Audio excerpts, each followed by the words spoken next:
সবাইকে শুভেচ্ছা।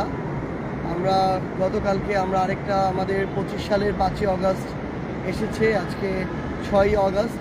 আমরা এনসিপি আমাদের পক্ষ থেকে পুরো বাংলাদেশের মানুষের সামনে আমাদের 24 দফার একটা ইশতেহার দিয়েছি। এই 24 দফার ইশতেহারে 21 নম্বর যে দফা, সেখানে ছিল যে জলবায়ু সহনশীলতা এবং নদী ও সমুদ্র রক্ষা।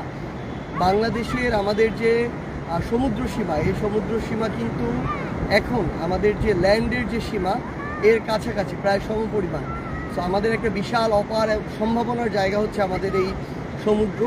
এখন সবচেয়ে গুরুত্বপূর্ণ হচ্ছে এই সমুদ্রকে, এই ব্লু জিনিসটাকে আমরা কীভাবে ব্লু ইকোনমিতে পরিণত করতে পারি, আমরা কিভাবে আমাদের এই যে বায়োডাইভার্সিটি জীববৈচিত্র্য রক্ষা করতে পারি, আমরা কিভাবে আমাদের জায়গা থেকে আমাদের এই যে সমুদ্র তীরবর্তী যে মানুষেরা রয়েছে তাদের যে সাস্টেইনেবল একটা জীবন ধারণ সেটা নিশ্চিত করতে পারি।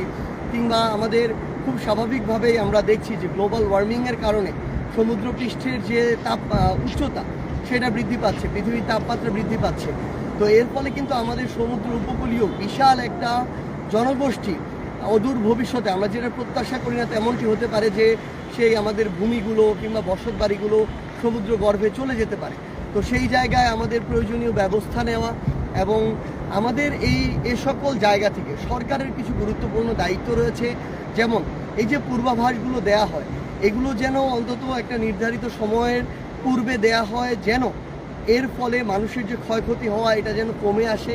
ওইটুকু জায়গায় আমাদের সক্ষমতা অর্জন করা প্রয়োজন। আমাদের এই